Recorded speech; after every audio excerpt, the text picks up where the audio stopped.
Hello students, this is my second video of chapter Sectors of Indian Economy. The contents of the video are how do we count the various goods and services and know the total production in each sector. Second, GDP by primary, secondary and tertiary sector. Third, historical changes in sectors. And last, rising importance of tertiary sector.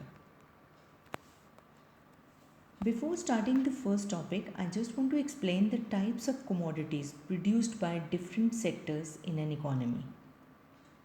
The first type is final good. Final good refers to the finished goods which are sold in the market for final consumption, like food, clothes, TV, cars, etc. These are known as final goods because these are used for final consumption and are not transformed in any other form. Second type is intermediate goods. Intermediate goods are those goods which are used by the producers for the production of other commodities.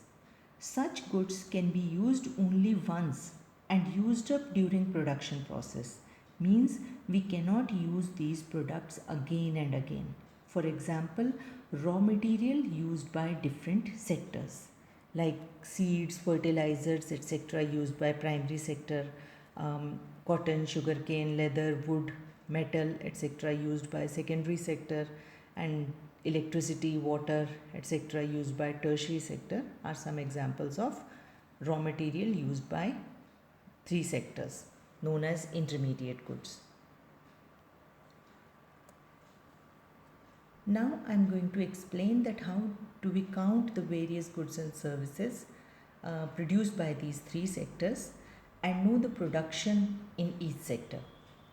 As you know, there are three sectors in every economy, that is primary, secondary and tertiary sector. These three sectors produces goods and services in the economy. The value of final goods and services produced in each sector during a particular year provides the total production of the sector for that year.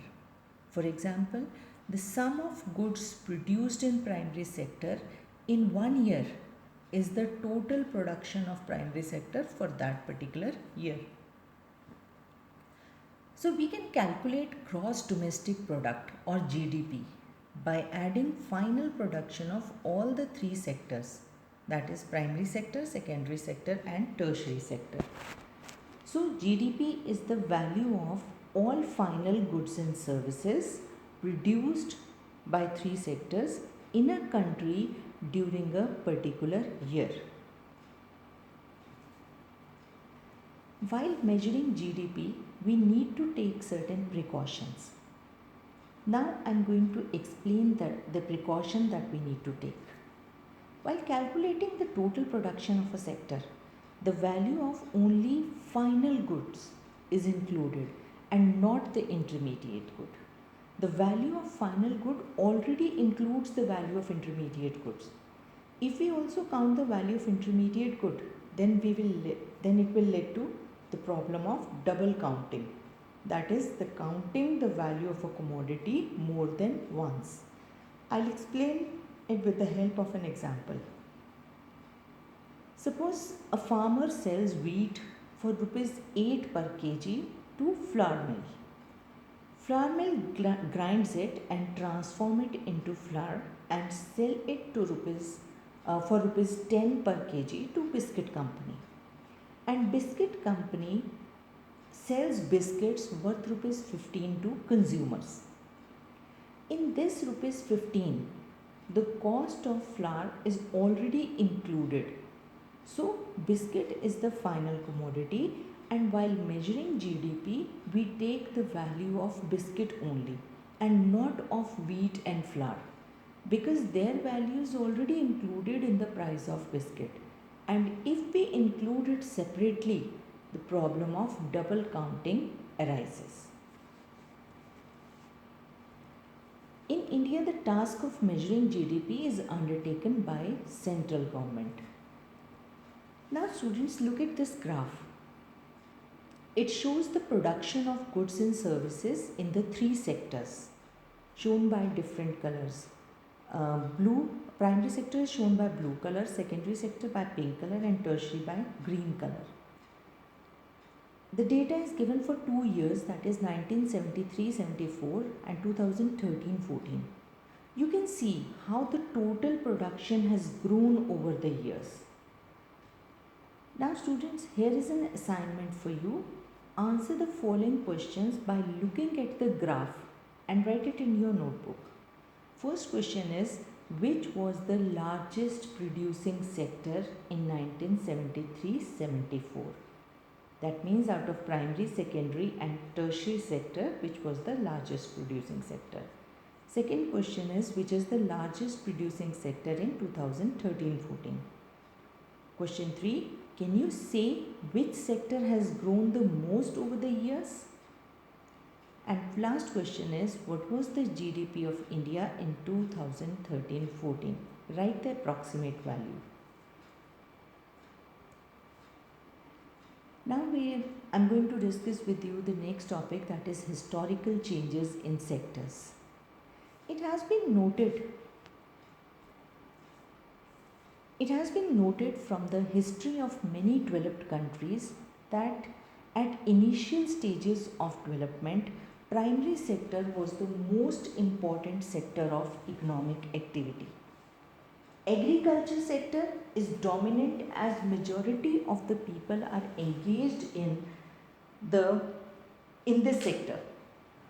Over the time, production started increasing because of the improvement in farming methods. Many people could now take up other activities like trading, transporters, administration, etc. So over a long time, more than 100 years, and especially because new methods of manufacturing were introduced, factories came up and started growing. Many people shifted from primary sector to secondary sector. So secondary sector gradually became the most important in total production and employment. In the past 100 years, there has been a further shift from secondary to tertiary sector in developed countries. Now the service sector or the tertiary sector has become the most important in terms of total production and employment.